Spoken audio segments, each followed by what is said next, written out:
Summer or winter, autumn or spring, maulan man o mabagyo, weather is always constant. Weather is always here to stay. Kaya dapat lagi tayong maki-update sa weather for the day para always in at ready for the day ahead. Mag-login lang at tumutok. Ako po si Jel Miranda, ang inyong ka-online at ka-forever. We welcome you to DOS-TV, your newest and most comprehensive real-time authority on the latest weather updates. Dahil weather lang ang laging nandyan, tag-araw man o tag-ulan, hindi nangiiwan kahit sino ka man. Remember that folks, it's DOS-TV, reporting live from Pag-asa Weather and Flood Forecasting Center.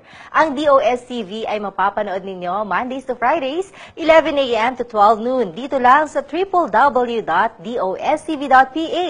At live na rin po tayo sa Facebook at facebook.com/DOSTVPH.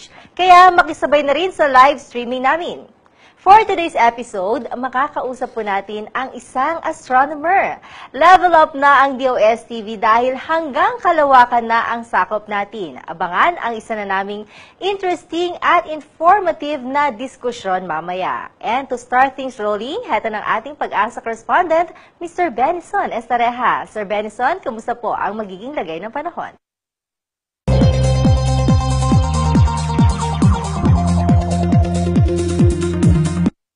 Thank you, Ms. Jel. Good morning sa iyo at good morning din sa ating mga viewers ng DOS-TV. Sa ngayon po, meron pa rin tayong binabantayan na low pressure area at namata nito kaninang alas 4 ng umaga sa layong 40 kilometers kanluran or kaliwa ng Cagayan de Oro City, Misamis Oriental, at base po sa ating analysis ay mababa pa rin ang tsansa na ito ay mag-intensify bilang isang bagyo or tropical depression, subalit magdadala pa rin po ito ng paulan sa malaking bahagi ng bansa. And base din po sa ating analysis, sa mga sandaling ito, ay nandito na, nasa pagitan na siya ng Palawan and Zamboanga Peninsula, particularly sa Sulusi. Base po sa ating latest Himawari image ngayong umaga, pumunta naman muna tayo sa ating weather forecast. Dito po sa Luzon, kung mapapansin natin, malaking bahagi ng Luzon ay maaliwalas ang panahon, particularly Northern Luzon, Central Luzon, Calabarzon, pati dito na rin sa Metro Manila, magiging maaliwalas ang panahon ngayong umaga. Dito naman sa may parteng extreme Northern Luzon, sa Batanes and Babuyan Group of Islands ay magiging maulap na may kasamang mahina hanggang katamtamang mga pagulan at pagkilat-pagkulog, dulot pa rin sa habagat or southwest monsoon. Habang dito naman sa Bicol Region, sa Mimaropa, lalo na dito sa may Palawan, may bahagyang epekto ng low pressure area. So magiging maulap naman doon na may kasamang mahina hanggang katamtamang mga pagulan within the next 24 hours at may kasama rin pagkidlat, pagkulog. Punta naman tayo sa ating temperature forecast ngayong araw sa Metro Manila, 26 hanggang 33 degrees Celsius. Sa Baguio naman, medyo malamig pa rin, 17 hanggang 24 degrees Celsius. Sa Tagaytay, 22 hanggang 30 degrees Celsius. At dito naman sa Puerto Princesa City sa Palawan, 25 hanggang 32 degrees Celsius. Ngayon po, dumako naman tayo dito sa may parteng Visayas. Kung mapapansin po natin, halos maulap ang buong Visayas, lalo na dito sa may Negros Island Region and Central Visayas, dahil dun sa mga cloud clusters na dinadala nitong low pressure area. Dito naman sa may Eastern and Western Visayas ay bahagyang maulap at minsan ay magiging maulap din ang magiging kalangitan. At sa susunod nga na 24 oras ay magkakaasa sila ng mga pagulan na light to moderate na may kasama rin mga thunderstorms. Ang temperature natin sa Iloilo and Bacolod ay 26 hanggang 32 degrees Celsius at dito naman sa Metro Cebu ay 25 hanggang 33 degrees Celsius. And then finally, dito po sa may Mindanao, kung mapapansin natin, halos buong Mindanao ay maulap, especially dito sa may northern and eastern sections ng Mindanao sa Caraga Region and northern Mindanao at dito rin sa Zamboanga Peninsula. Dito naman sa may southern portion, kabilang ng ARMM, Sorsogon and Davao Region ay maliwalas or bahagyang maulap na kalangitan at minsan nga ay nagiging maulap din ng kalangitan. At aasahan din natin yung mga pag-ulan ng mga light to moderate rains lamang sa susunod na 24 oras habang tinatahak nitong low pressure area ang bahagi ng northern Mindanao.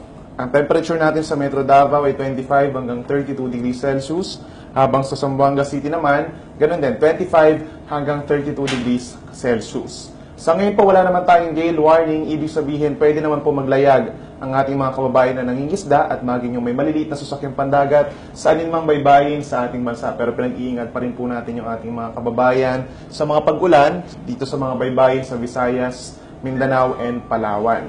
At sa ngayon po, maliban doon sa ating low pressure area na binabantayan, which is possible na malusaw within the next 24 hours, ay wala naman tayong namomonitor na panibagong LPA or bagyo na papasok sa ating bansa sa susunod na 2 araw. Punta naman tayo sa ating sunset and sunrise. Ang ating sunset mamayang gabi ay 6:03 at bukas naman sisikat muli si Haring Araw sa ganap na 5:44 ng umaga. At mula pa rin dito sa Weather Forecasting Center ng DOST Pag-asa, ako po si Benison Estareja, reporting for DOS TV.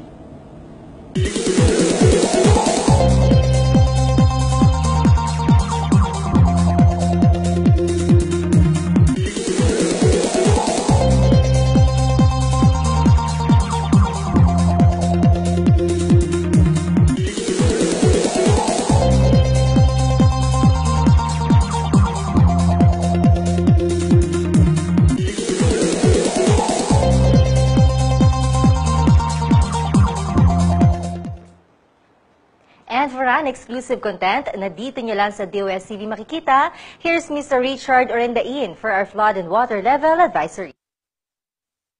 Maraming salamat, Jel, at magandang umaga sa iyo at sa ating mga taga-subaybay ng DOS TV. Dam update po tayo dito sa minomonitor nating mga dams dito sa Luzon. Umpisan po natin dito sa Angat Dam. Patuloy pa rin sa pagbaba ang Angat Dam. Simula nga kahapon ng alas 6 ng umaga hanggang alas 6 ngayon, ang current elevation niya is 195.65. Bumaba po siya ng 14 cm. Samantalang dito sa Pantabangan Dam, current elevation niya is 191.8. Bahagya po itong tumaas ng 5 cm. Samantalang dito sa San Roque Dam, bahagya po itong tumaas ng 23 cm at ang current elevation niya sa ngayon is 258.38 meters. And then, yung binabantayan nating iba pang dams, itong series of dams dito from Itogon, Benguet hanggang dito po sa San Roque Dam, patuloy pa rin sa pagpapakawala ng tubig itong Ambuklaw Dam at sa kasalukuyan nakabukas po ang isang gate nito at 30 cm ang bukas na gate nito, yung pinakabukas niya. And then dito naman sa Binga Dam, 0.6 of a meter ang bukas nito, isang gate din. Samantalang dito sa Magat Dam, current elevation niya is 168.8, bahagya po itong pumaba ng 14 cm. And then dumako po tayo dito sa ating binabantay mga ilog. Yung general flood advisory po natin, particular itong mga lugar na sa Region 6 sa Western Visayas. Ito yung mga lugar, Aklan, Iloilo, Capiz, Antique, Negros Occidental. And then sa Region 7, Central Visayas, Cebu, Negros Oriental, and Bohol. And then sa Region 8, Samar, Eastern Samar, Northern Samar, Leyte, Southern Leyte. And Region 9, Zamboanga Peninsula.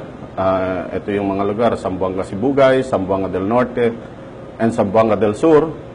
And then sa Region 10, Northern Mindanao, Misamis Occidental, Misamis Oriental, Lanao del Norte, and Bukidnon. And then sa Region 11 po, Davao Region.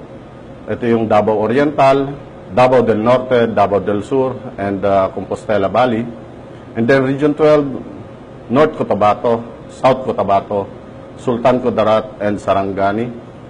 And then sa Region 13, ito yung Caraga Region, Surigao del Norte, Agusan del Sur, Dinagat Islands, Surigao del Sur, and Agusan del Norte.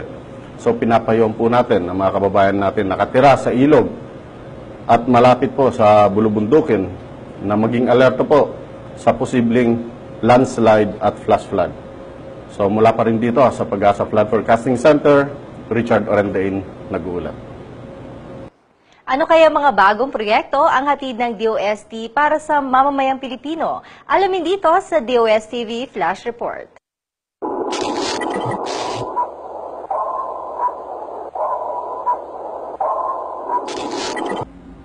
Grade 6 elementary students in the region can already start aspiring to be Scholar of the Philippine Science High School, or PSHS, for school year 2016 to 2017, as the Department of Science and Technology, or DOST-1, is now accepting application. According to DOST, an applicant should have a final grade of 85% in both science and mathematics. However, if the student's grade is below 85, he or she must provide evidence of belonging to the upper 10% of the class. In addition, the student should be a Filipino citizen with no pending or approved application as immigrant to any foreign country, be born on or after August 1, 2002, have at least a satisfactory rating in his or her character rating report card for school year 2015-2016, not have taken the PSHS National Competitive Examination, and preferably in good health and fit to undergo the rigorous academic program. The application form can be downloaded through www.pshs.edu.ph and may be filed at DOST-1 Regional Office and at the Provincial Science and Technology Center in Ilocos Norte, Ilocos Sur, La Union, or Pangasinan, and the PSHS Campus in San Ildefonso, Ilocos Sur.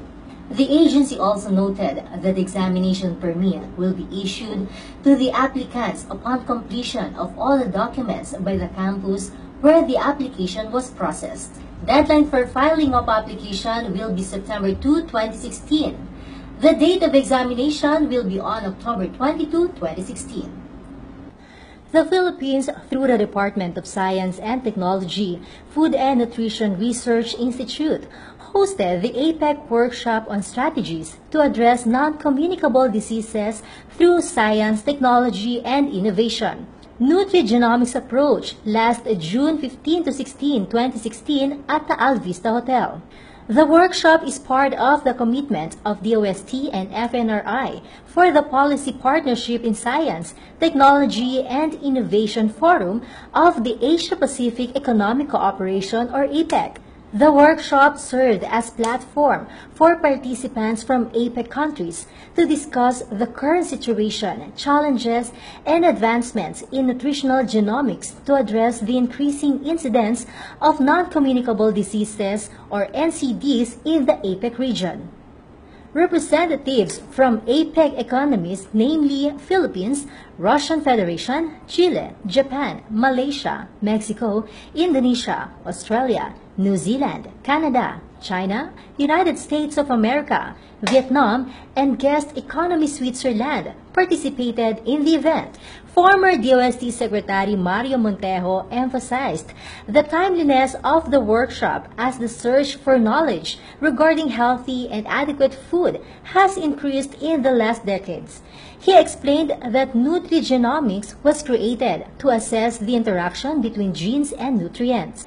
Aside from formation of collaborative research network, the main output of the workshop is the presentation of APEC Nutrigenomics 2016 Declaration. Nutrigenomics will be featured during the 2016 National Science and Technology Week, Metro Manila Science Community, to be led by the Philippine Council for Health Research and Development. Kailangan nyo ba ng information on science and technology? Kailangan nyo bang makausap ang isang science and technology expert? May solusyon na dyan ang DOST at yun ay through Network of Experts in Science and Technology o NEST. At dahil sa project na ito, mas accessible ang information and scientific expertise sa public, entrepreneurs at clients ng DOST. Panoorin po natin ang susunod na video.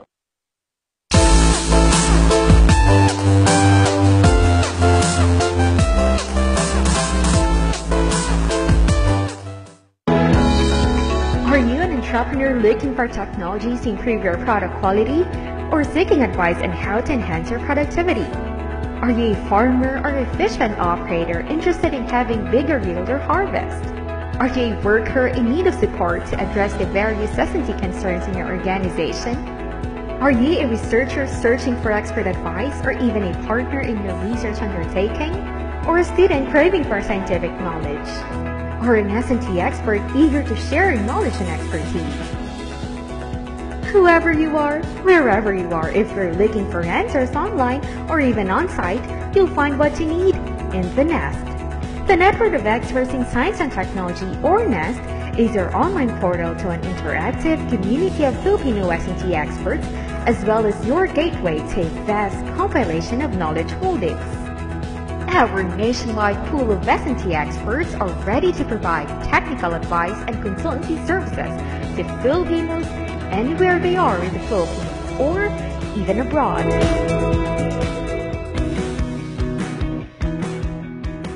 Through NEST, access to experts and technologies, particularly by people living outside of the urban centers where most research and technical institutions are located, will improve. NEST will likewise bring the services of any accredited expert located anywhere in the Philippines to clients that need S&T assistance. NEST will also encourage the involvement of local scientists, researchers, engineers, inventors, and other technical people from both public and private sectors in addressing S&T problems of the country. Further, information and knowledge sharing among local scientists and researchers are also encouraged. Being an online service, the use of ICT in the delivery of government programs, projects, and services will be enhanced. Using your browser, whether your laptop, desktop, Android, or iOS device, navigate to nest.gov.ph to access the portal. At the homepage, you can find more information about the portal, its major services, featured experts, and feedback from our clients. Just remember, all you need is a valid and working email address to sign up for an account, activate, and update your profile. While your account undergoes verification and validation, you may already start sharing and building your digital workspace. So what are you waiting for? Let science and technology transform your life now. Log on to nest.gov.ph and be part of our growing science community.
Astronomy is the oldest of the natural sciences. Ancient civilization pa lang pinag-aaralan na nila ang mga araw at bituin. Astronomy is the study of the sun, moon, stars, planets, comets, gas, galaxies, gas dust, and other non-earthly bodies and phenomena. And it's an honor to interview an expert sa ganitong field today. Isang astronomer po ang ating bisita. Our guest for today has a Bachelor of Science degree in Civil Engineering from Colleges Foundation. He has attended various trainings, seminars, and studies on seismology, meteorology, and astronomy in and out of the country. Currently, he is Chief of the Space Sciences and Astronomy Section or SSAS, Research and Development and Training Division ng Pag-asa DOST. Mga ka-forever, please welcome Engineer Dario L. De La Cruz. Good morning, sir. Good morning, Jel, and good morning sa ating mga viewers. Ayan, mamaya pag-usapan natin, ito pala, astronomy. Pero bago lahat, can you give us a brief background lang? Ano ang astronomy? Ang astronomy kasi, dati kasi ay, yung basic definition niya kasi is study of heavenly bodies. Yes. So, nung una, because ang Earth ay ang base ng mga observer, so ang tingin natin nung una, ang center ng planetary system natin ay ang Earth. So dahil dun sa mga observations, yung physics behind them, napatunayan na ang Earth ang hindi center ng solar system natin. So tinatawag natong yung Ptolemy model, ito yung geocentric ang tawag natin. And then nagbago nga yun dahil dun sa mga observations na nangyari, and then napatunayan na ang Sun ang center of the solar system. So tinatawag natin Copernicus. So yun ang na-adopt natin na napatunayan na yun ang totoo. Pero kayo ay graduate ng Civil Engineering. Yes. So ang astronomy, paano kayo napasok sa ganitong field? Yeah, kasi nung second year college kasi ako, pumasok ako mag-training sa Pag-asa. Okay. And then, ang unang work ko talaga ay seismological operator about seismology. And then, dahil nga nag-reorganize ang DOST noon, so yung seismology napunta sa volcanology.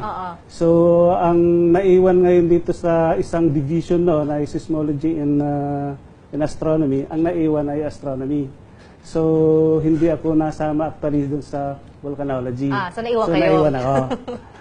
So, na-assign ako sa field stations ng Cagayan de Oro and then Baguio. So, therefore, pagka nandun ako sa Baguio, kasi ang station naman natin sa Baguio nasa malapit lang sa center. So, nagpatuloy ako na pag-aaral and then doon ako natapos. Pero yung interest ninyo, umpisa pa lang, hindi naman doon talaga ang focus Hindi naman nyo. talaga. Actually, gusto ko nga umalis sa Pag-asa noon nung pumasa ako ng board. Gusto ko nga pumunta sa constructions.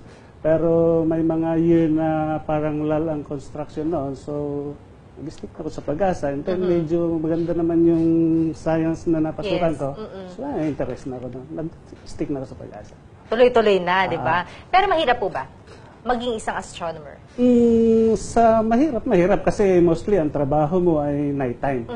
So, matyaga ka dapat. Kasi kung minsan, nagpe-prepare ka ng observations, nagpe-prepare ka for observations gamit mo telescope. And then, kuminsan andyan na yung event.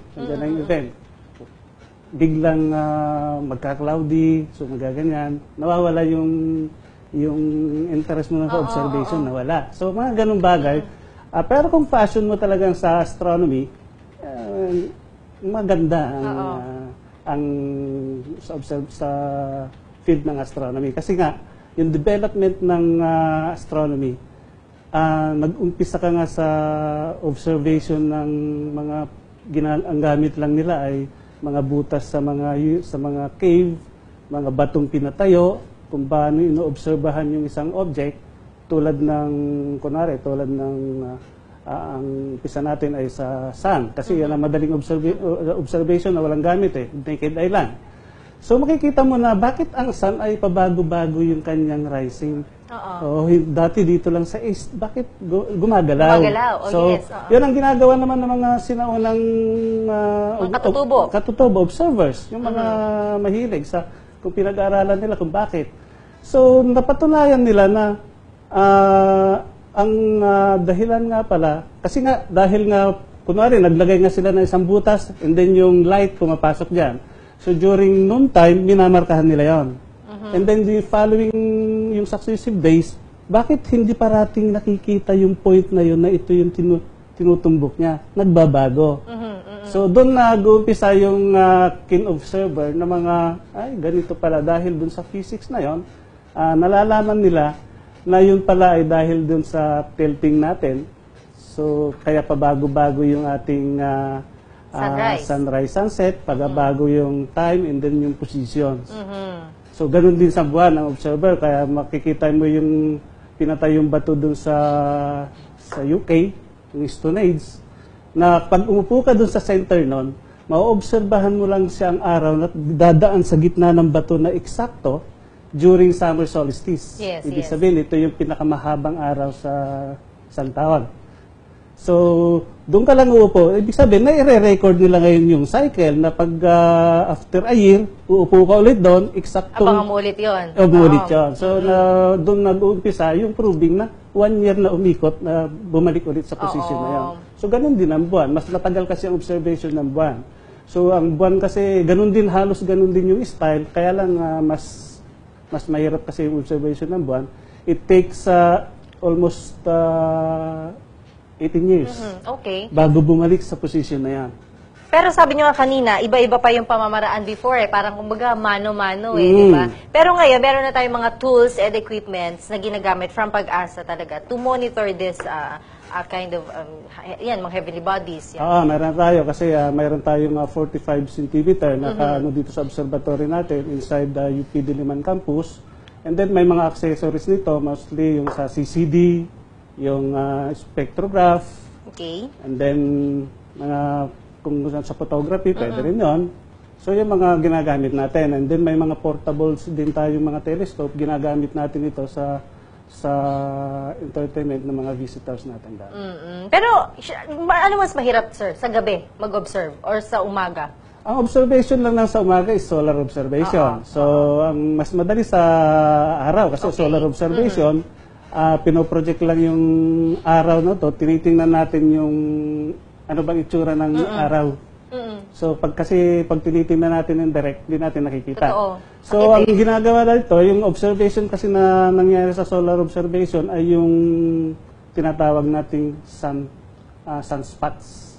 So yung sunspots, makikita natin doon na may mga tagyawat pa rin lang araw. Okay. And then may cycle din yan. Ang cycle niyan ay every 10 or 11 years. So pag maraming spot ngayon, kaya pag tinatawag natin yung solar maximum, ibig sabihin maraming sunspot yun. So and then after 11 years, babalik siya na ulit, maraming spots ulit.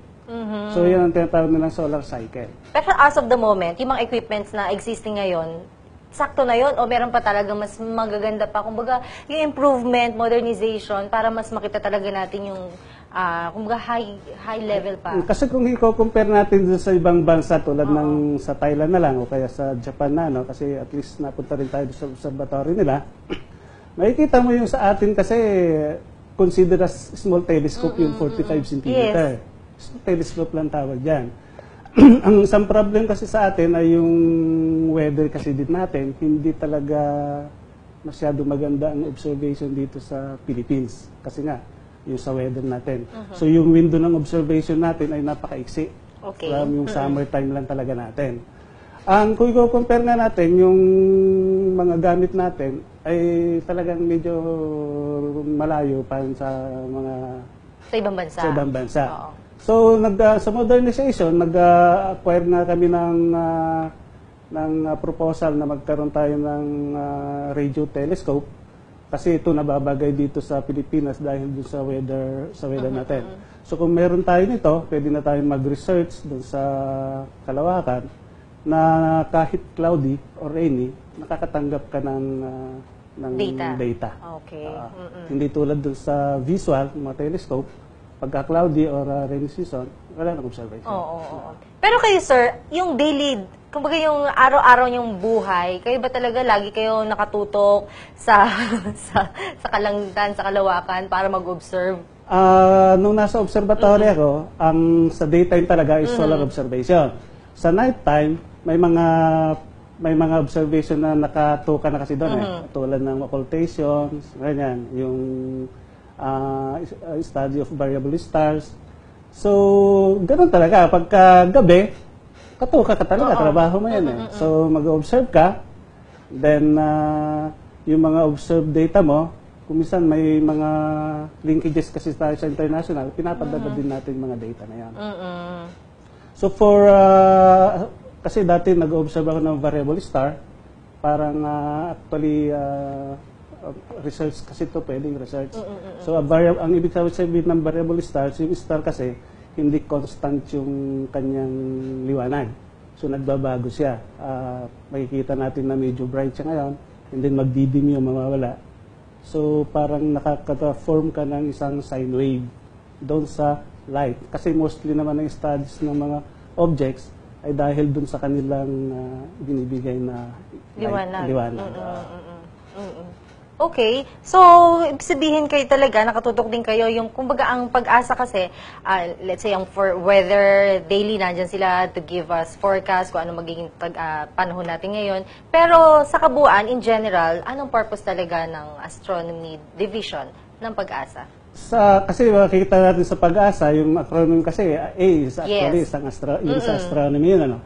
So, ang functions kasi ng pag-asa, una ay nag-maintain kami ng astronomical observatory, tsaka yung facilities niya, planetarium. Okay. And then, mandated din ng pag-asa na tayo ang official timekeeper. So, under din ng astronomy yon. And then, mayroon din tayong mga publication regarding astronomy. So, dun sa observatory, yun nga, ang mga binibigay natin mga serbisyo doon ay during astronomical events, free ang taong pumunta ron. At saka anytime kasi 24 hours naman bukas yan eh, 7/24 yan eh.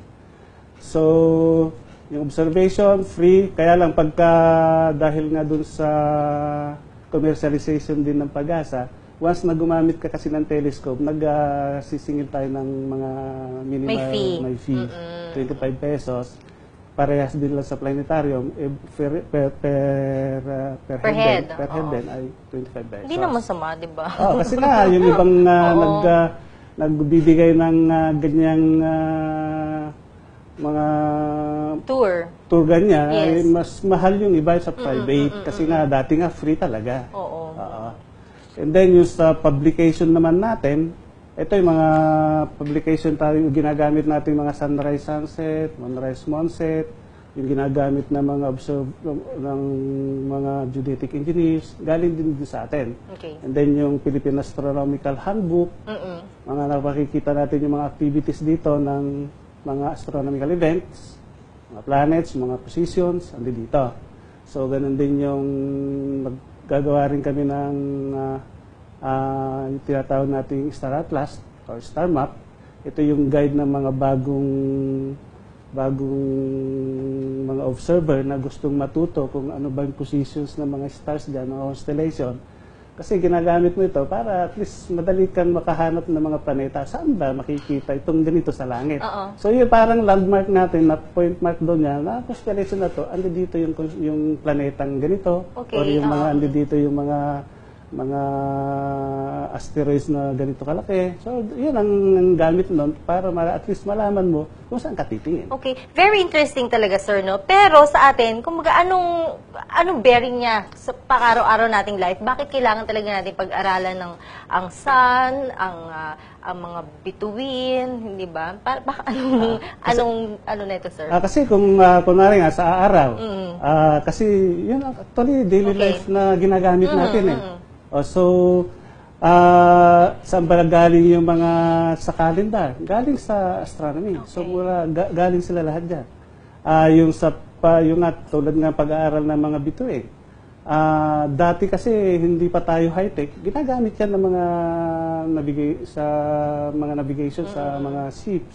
So, yun ang actually na gamit yan, pwede kong pag-aralan. Kung mawala nga yung gamit mo na high-tech, pwede mong gamitin yung mga positions of stars. Until now? Yun na pa rin yun?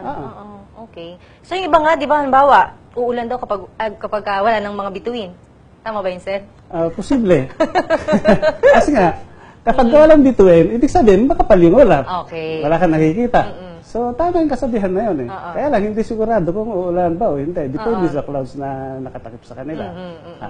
Ayun. Siyempre mga yan, medyo bitinin muna natin, sir, yung ating mga ka-forever na talaga nakatutok sa atin. Napaka-interesadong usapin ito, di ba? Astronomy. Pero mga ka-forever, saglit lang kami dahil may part 2 pang usapang astronomy. At sa pagbalik namin, pag-uusapan naman natin ang mga astronomical events na mangyayari for this month. Exciting yan. Kaya tutok lang mga ka-forever. Samantala, panoorin po muna natin ang video tungkol sa Philippine Science High School at kung paano nila minemaintain ang kanilang top-notch quality education at ang mga buhay ng mga Pisay School.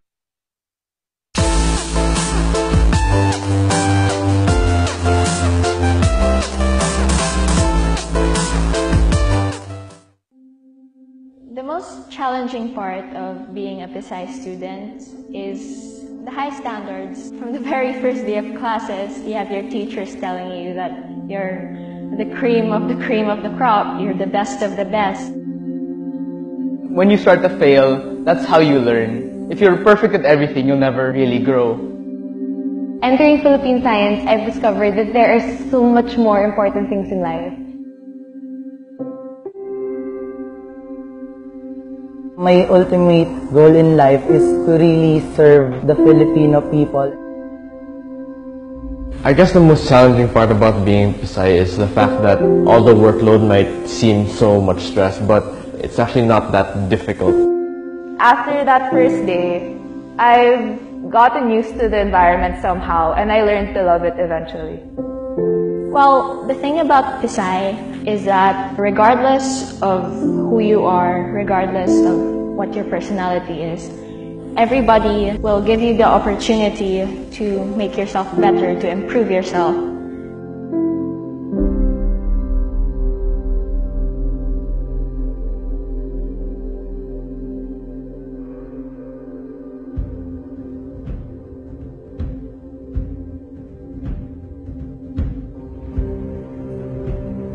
The Philippine Science High School has changed my life in so many ways. And I guess that's what defines Pisay. It's the fact that it's something else, it's something different. The country relies on you to be future leaders, and wow, that's just really scary. They should serve the nation and do their responsibility as a student to study hard, provided that they learn at the same time they enjoy.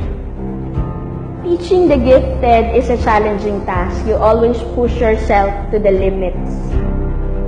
Although after everything is said and done, after you've completed all these requirements, all these projects, passed and maybe failed all these tests, there's always this sense of fulfillment by the end of the year. And I guess it makes all the hard work worth it.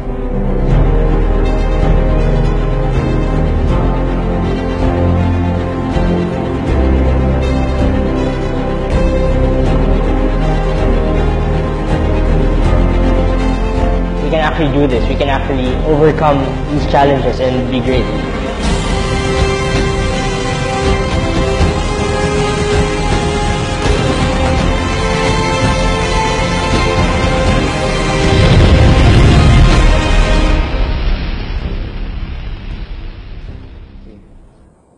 During the first meeting of the year, I usually discuss the value of being a scholar. Because most Pisay students feel that they are entitled, that they are scholars of the nation. But I think it's the other way around.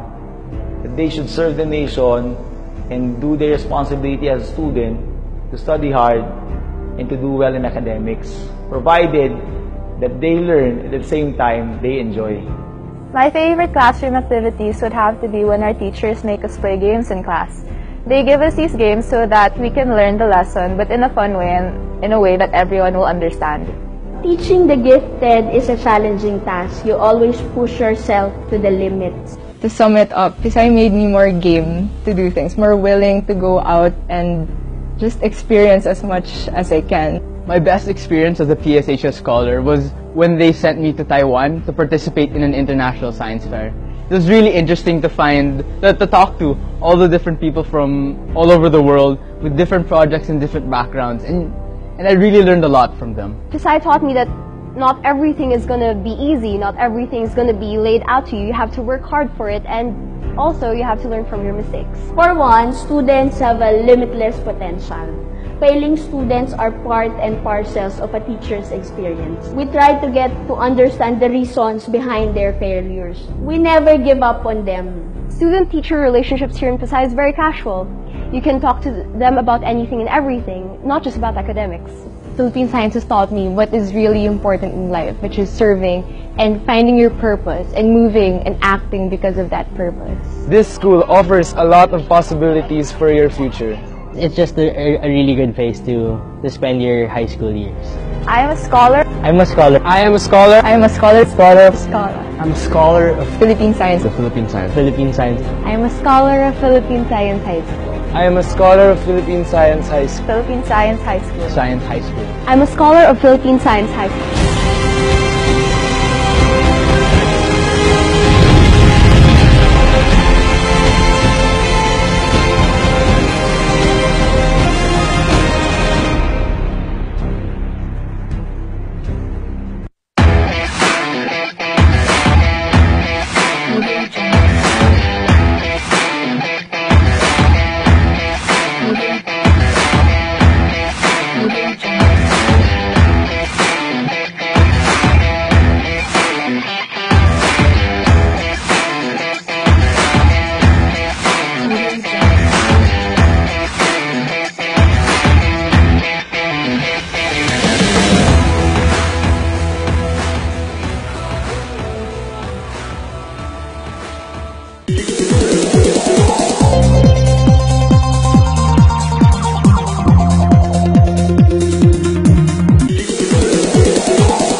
At bago tayo magpatuloy sa part 2 ng ating interview, alamin muna natin ang latest hugot ng ating mga ka-forever.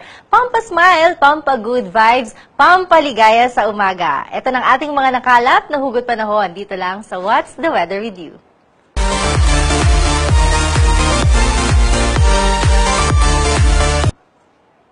Mula kay Director Richard Burgos. Ang kulog may kidlat. Ang lamig may init. Buti pa sila, may partners. Ako, laging may isa.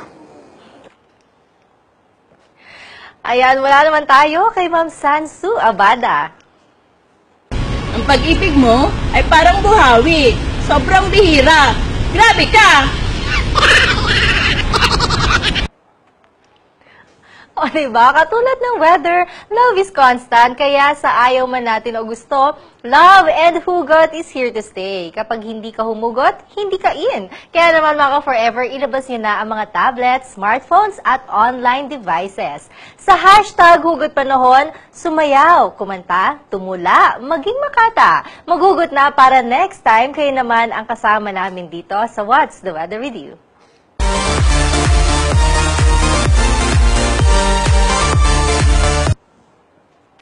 And of course, we're back. Kasama pa rin po natin ang astronomer ng Pag-asa na si Engineer Dario de la Cruz.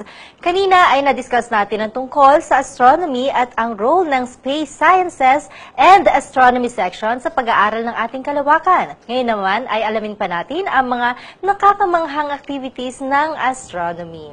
Ayan, sir. Diba sabi ko, napaka-interesting na itong topic na ito. Pero bakit nga ba talaga kamangha-mangha ang astronomy? Kasi kapag nag-o-observe ka kasi, tinitingnan mo, hindi ka talaga, hindi mo talaga ano ba tawag dito? Hindi mo talaga nagagandahan pagka tumitingin ka lang. Pag once na gumamit ka ng equipment, so makikita mo kasi yung details ng mga objects. So, doon mo makikita yung advancement nga ng astronomy na dati hanggang tingin lang. Totoo. And then gumamit tayo ng telescope, and then after telescope yung technology natin, hanggang sa yung space probe na, ibig sabihin yung capability kasi ng telescope, may ano kasi sa ating atmosphere, so hindi masyadong klaro, yung masyadong malalayo. Yes. So ang ginagamit natin ngayon ay space probe na, ibig sabihin yung mga telescope ay nasa sa mga satellites. Okay, oo. So doon natin makikita yung gaano pala kaganda yung kalangitan, yung mga objects doon. So yun ang ganda ng sa astronomy. By mga bagong technology, tapos bagong discoveries. So yun ang maganda dun sa field ng astronomy. Totoo kasi ako din, nung high school kami, di ba meron kaming tour, dyan sa UP lang naman sir, di ba? Usually, tinitignan mo lang yung buwan. So pagka pinofocus mo talaga, pinipilit mong makapture kung ano yung mga details nung objects na yon. Kapag ka nakuha mo talaga, parang iba yung achievement, di ba? Kasi tulad nga lang ng buwan, titingnan mo siya, parang iba-iba parang bato lang. Bato lang. Pero pagka once na pinocus mo kasi yan, close up mo, so makikita mo yung mga craters. Yes. Makikita mo yung mga craters. So ganun din yung mga malalayong objects na talagang hindi na kaya ng telescope. So ibig sabihin sa kalangitan na talaga yung space na pumupunta na lumalapit talaga. Oo, iba't ibang planeta kaya ba yun, sir? Ng alin? Ng telescope natin? Hanggang Neptune makikita natin. Ang Pluto kasi masyadong malayo. So hindi mga ganyang telescope mahirap makita na. And then yung depende rin dun sa area. Kasi pagka masyadong maliwanag na yung area at saka masyadong polluted yung kalawakan natin, nagkukos yun ng pagka-dim ng telescope natin. Hindi nga makikita yung mga iba. Pero kay sir, gano'n na kayo katagal sa Astronomy Division pala?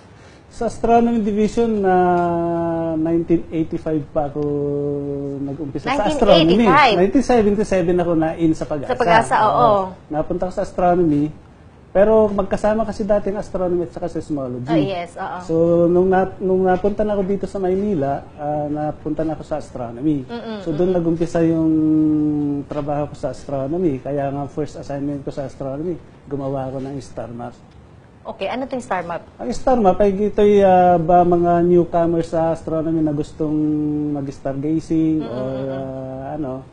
Ito yung kanilang ginagamit para ma-identify mo kung anong constellation ba ito, anong pangalan ng mga bituin na ito, para kapag ka may hahanapin kang object sa langit, pwede mong gamitin yon. Nasasabihin lang naman ng Pag-asa na ang planetang Mars ay makikita dito sa constellation Leo. So, ito sabihin, madaling hanapin. Tama. So, madaling hanapin.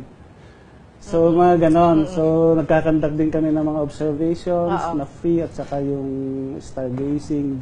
Doon nag-uumpisa. Kaya mas madali kung may star map ka. Oo nga, no? Pero kayo, sir, sa haba ng panahon nyo dito sa division na to, ano yung pinaka hindi nyo makakalimutan o memorable part na nakita nyo o experience ninyo na nakita nyo sa langit o sa kalawakan? Ang pinaka-memorable kasing observation na ginawa, na nakita ko kasi yun ang nung nasa Pag-asa na ako, nung nag-observe kami ng meteor shower. Okay. Doon sa kasi talagang yung year na yon, may forecast talaga na yung Perseids yata yun noon. Yes. Sabihin Perseids. Nag-distribute kami sa iba-ibang lugar. So napunta ako sa Ilocos, sa Bigan. So doon ko na-experience yung shower na talagang maraming bulalakaw. Maraming bulalakaw talaga. Nag-umpisa kami ng midnight. So ang midnight, nabibilang pa namin, nare-record namin. Pero nung madaling araw na, hindi mo na makita, hindi mo na mabilang. So, parang umuulan na talaga ng bulalakaw. Umuulan talaga. So, yun ang experience ko na napakaganda. Nabibihira ko na nga tumitingin kasi ako sa langit. Nakikita ko minsan, yung pinakamarami, mga 20 meters per hour na lang. Hindi tulad nung libo-libo. Talagang sobrang, isa nga lang, inaabangan namin ng bata. Di ba nung kabataan mo, mag-aabang ka doon ng bulalakaw? Kasi pag nakita ka ng bulalakaw, pwede ka mag-wish. Anyway. Pag nag-wish ka raw, pag naitali mo daw yung 4 na gilid ng panyo mo, matutupad daw. Oo nga, ngayon parang bibihira ang bulalakaw na makikita, lalo na kung sa city ka. Pero usually sa mga field di ba? Ganun ba yun, sir? Pwede mas naman dito visible? Pwede naman dito sa kahit saan naman. Oo. Kasi through naked eye lang naman ang observation So kahit saan, basta pero mas maganda sa provinces kasi hindi maliwanag. Kasi ang light kasi considered as pollution sa astronomy. Oo. Pero mga UFO. Bigla ko, kasi minsan, di ba totoo naman, sir? Kala natin bulalakaw yun pala. Sabi na, hindi bulalakaw yun, UFO yun. Next nating topic yan, siguro. Wala pa naman akong nakikita. Pero may mga in-investigate kami na sinasabi ng mayroong mga UFO. Kaya lang, so, yung project yata yun, next week pa yata sa inyo. Ayan, very interesting topic din yan. Kaya yan ang mga aabangan ninyo kamaka forever. Pero sir, discuss niyo muna sa amin yung mga events po for this month sa inyong division. Kasi every month may pinapalabas tayong Philippine Astronomical Diary. So ito ibig sabihin yung astronomical event na nangyayari sa atin na visible.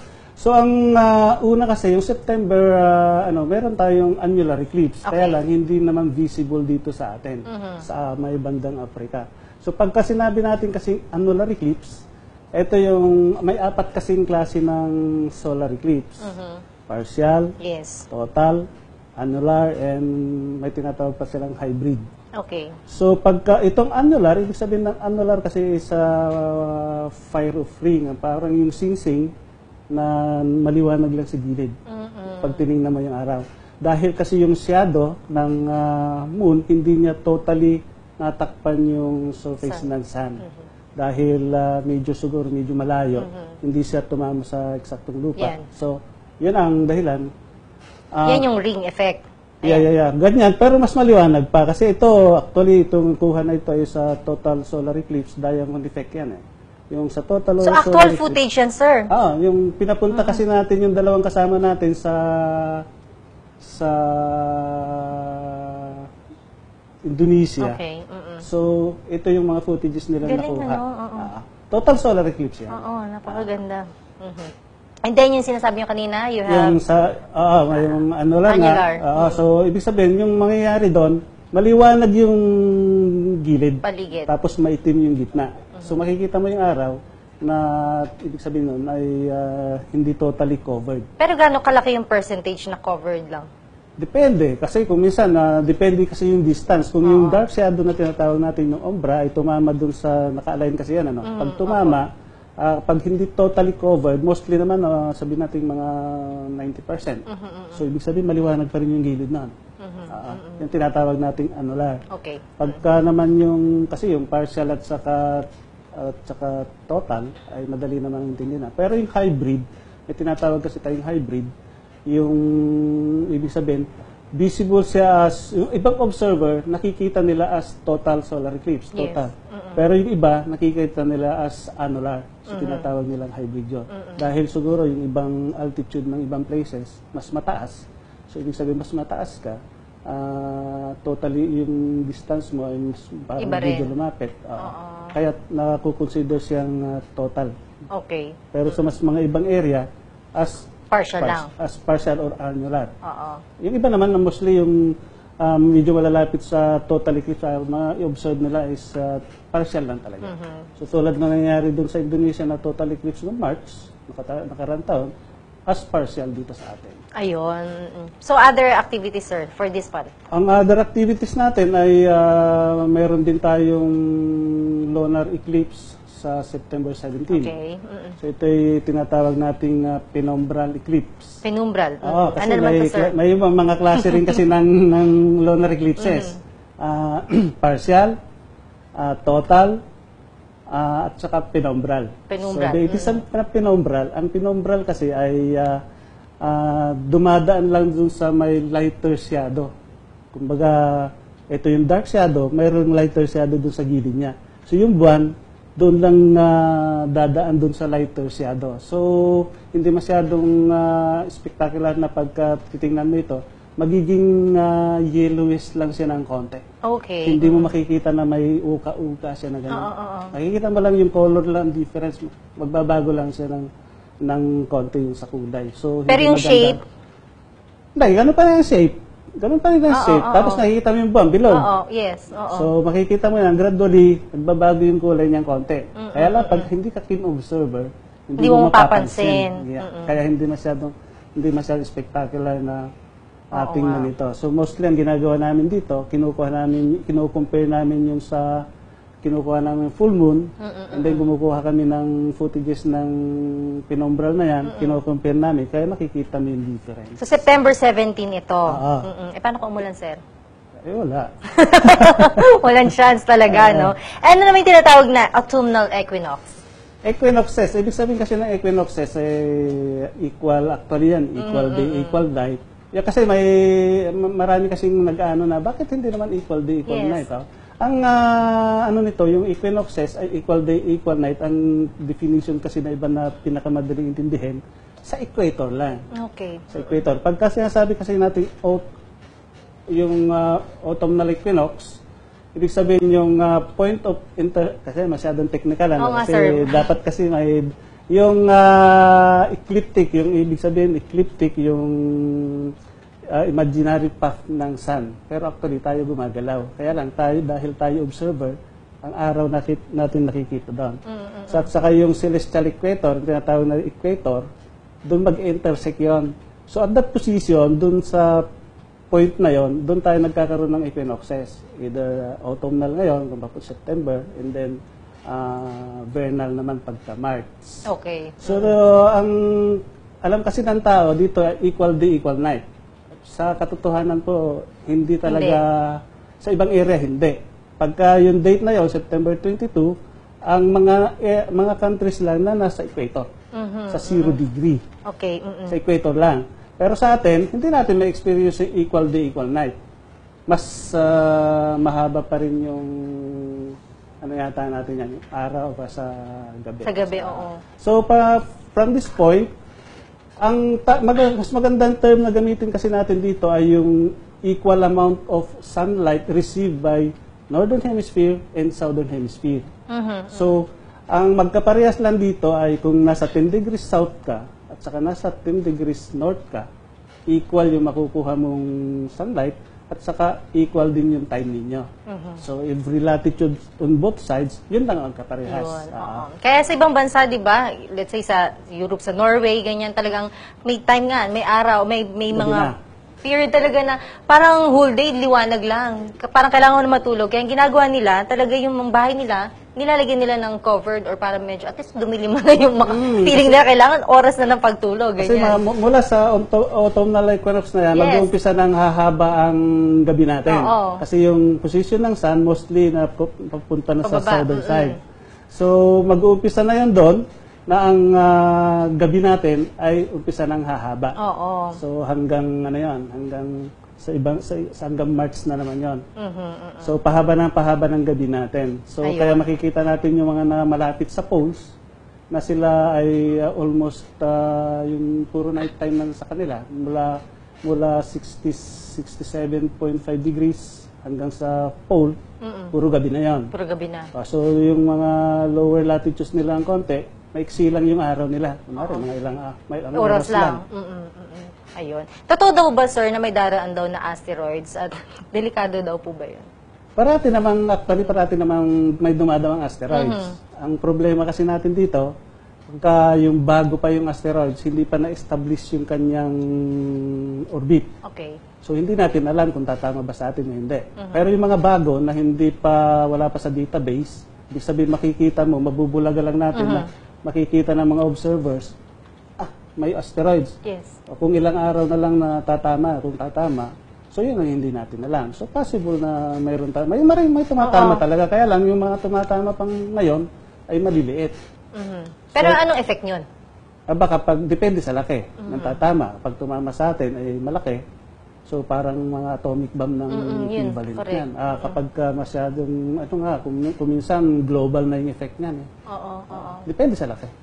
Pero yung prediction natin, paano natin madedetect yung mga ganitong bagay? Yung sa asteroids, hindi mo Hindi talaga. predict yan. Pagka wala pa yung database niyan. Okay. Ibig sabihin, kasi pagka may database na, alam nila yung speed at saka yung orbit, ibig sabihin na forecast na kung tatama ba o hindi. Pero yung mga bago, wala pa, hindi pa nila alam orbit, so tumatama talaga yung iba. So ano ang mga iba't pang other implications ng mga astronomical events na to? Mga astronomical events naman talaga, kung eclipses, yung mga meteor showers, naka-establish na kasi yan eh. So, mga eclipses kasi, kahit na 10 years in advance, alam na nila yung mga eclipses eh. So, ibig sabihin, may database na kasi. Alam nila yung speed, alam nila kung kailan sila mag-align, alam nila yung inclination ng mga orbit. So, ibig sabihin, from this data, nalalaman na kung kailan mag-eclipse, o kailan ba sila ulit. So, ganun yun. Ibig sabihin, alam na nila, nakukompute na natin. Pero yung mga asteroids, kayo, nasasabi niyo ba at this point in time na kung gaano o kung ilan yung potential na dumaan, maaaring dumaan o dumating, parang ganyan, maranasan? Ay, kasi nung sabi nga, nung nakarang, mayroon dumaan, pero hindi naman natin nalaman. Pero sabi nga, medyo inside na ng orbit ng Earth and Moon, pero hindi naman kalakihan. Kaya lang, mga ganung bagay, hindi na detect yun. Ibig sabihin, nalalaman natin, malapit na lang. So wala ka ng time na parang i-forecast mo na tatama o hindi. Okay. Siyempre, di ba kayo talaga nakikita namin sa mahabang panahon ng serbisyo ninyo sa Astronomy Division. Let's say, mga kabataan ngayon, yung interest nila pagdating dito sa field na ito, ano masasabi ninyo? Ang field kasi ng astronomy ay dapat specialized nga. Mostly, dapat nga mga estudyante dito na mostly na medyo malapit sa subject na astronomy ay mga physics. So mostly naman kasi ang analysis ng mga galing sa physics. So mayroon naman tayong isang school na nag-offer at TU, nag-offer na to ng BS Astronomy. So yung mga gustong pumunta sa field na ito, pwede mag-aral sila ron. And then kung yung mga mahihilig lang naman at saka pwede naman kayong pumunta sa observatory, pwede kayong gumamit ng telescope, pwede kayong magpaturo kung how to observe. So, ito naman ay for free. For free naman. Okay. So, nagkakandik din kami ng mga observations outside ng Manila kung may request. Ayun. Baka meron kayo, sir, gusto niyo invite yung ating mga taga-subaybay? Meron kayong mga upcoming activities or events? Yung mga mahilig sa astronomy, yung mga astronomy enthusiasts, pwede naman kayong pumunta dito pwede kayong dumalo sa Pag-asa kung gusto nyong makita yung bago naming proyekto sa planetarium na ito yung digital na. So, makikita yung images doon ng mga constellation na ano ba ang figure nito. So, pwede na makikita, ipinapalabas na ito, digital na, online. So, ibig sabihin, kung anong available dun sa langit na makikita ngayon, makikita natin may project na nasa-simulate na natin sa planetarium. And then sa observatory, 24 hours naman open yun. Pwedeng kahit in groups or in individual, okay lang. Pag in groups, dapat ipa-aviso kayo sa amin para kayo may-book. Okay. And then mayroon kaming program din sa yung popularization of astronomy in the countryside. Kasi ito, mayroon tayong mobile planetarium. Ibig sabihin, may mobile planetarium tayo. Dala-dala natin din ng telescope and then may astroform showing. And then, kakandak din kami ng IEC or lectures in astronomy. So, magre-request lang sa Pag-asa and then kung ano yung gusto nilang i-avail, kung planetarium ba o telescoping, stargazing. So, gumawa na ng request letter sa Pag-asa. Ayun. At kanina po natin pwedeng iugnay ito, sir? Bawa kung school talaga or halimbawa family lang, parang walk-in, pwede ba yon? Pag walk-in sa observatory, pwede. Pero din sa planetarium, may minimum persons tayo. Kasi malaki kasi yung area natin, 100 ang capacity nun.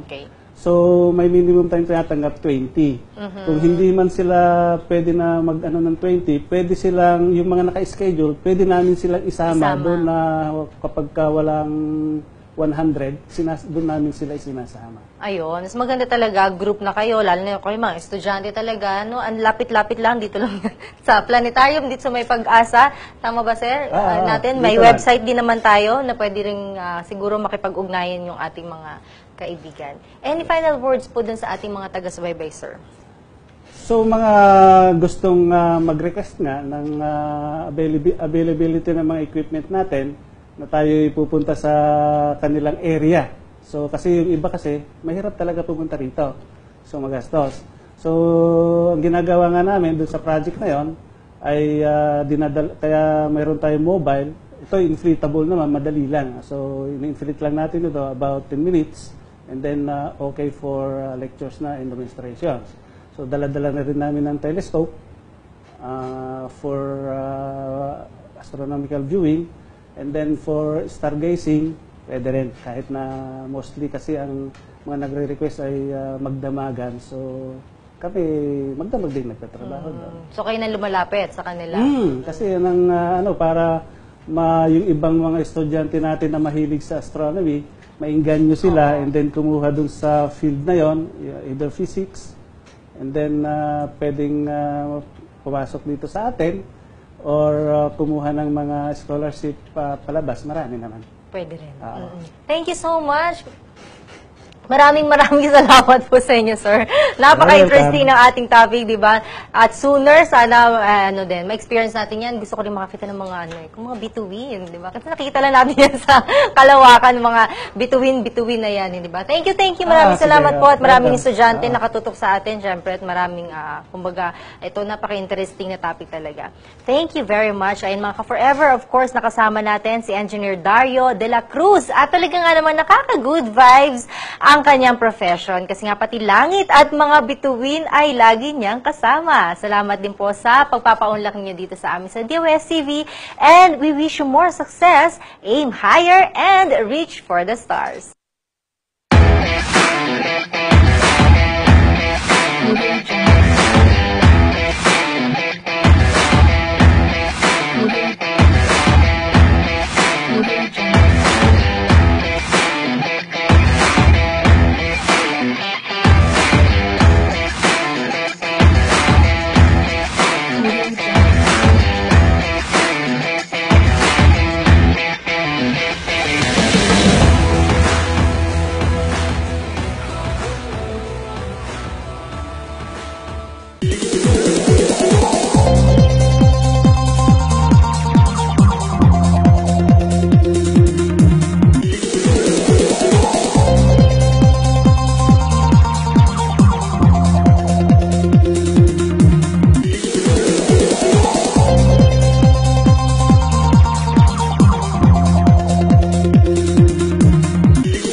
Sa langit tuwing gabi, ang science ay isang malaking constellation din na binubuo ng iba't ibang mga sangay at isa na nga rito ay ang astronomy. At dahil sa astronomy, natutukoy natin kung kailan ang sunrise at sunset. Nalalaman din natin ang direktang ugnayan ng kalawakan sa pabago-bagong lagay ng ating panahon. Salamat kay Engineer Dario, naging malinaw sa atin na ang pag-aaral ng astronomy ay kinakailangan ng mabusising pagmamasid at disiplina. Kumpara sa mga mas mauunlad na bansa, tunay ngang napag-iiwanan ang mga kagamitan natin dito sa Pilipinas. Pero ganun pa man, ang ating DOST ay patuloy na binibigyan ng world-class trainings and seminars ang ating Pinoy astronomers upang makasabay tayo sa international astronomy.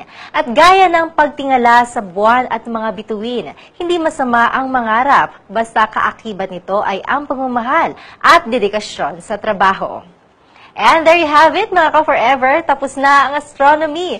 Pero ngayon lang yan kasi bukas, bagong topic na naman. At tuloy-tuloy lang ang pagbuhos ng knowledge at weather news. Abangan ninyo kami ulit bukas from 11 a.m. to 12 noon, Mondays to Fridays. You can visit our webpage at www.doscv.ph and subscribe to our YouTube channel, www.doscv.ph/YouTube, or follow our Twitter and Instagram page, DOSCVPH, and like our Facebook page, facebook.com/DOSCV. DOS TV PH. Kaya click na at mag-login para lagi tayong magkasama. Dahil weather lang ang laging nandyan, tag-araw man o tag-ulan, hindi nang iiwan kahit sino ka man. Kami ang DOS TV na laging nandyan, may bagyo man, kulog o kidlat, hindi namin kayo iiwan. Dahil laging tandaan, weather is forever.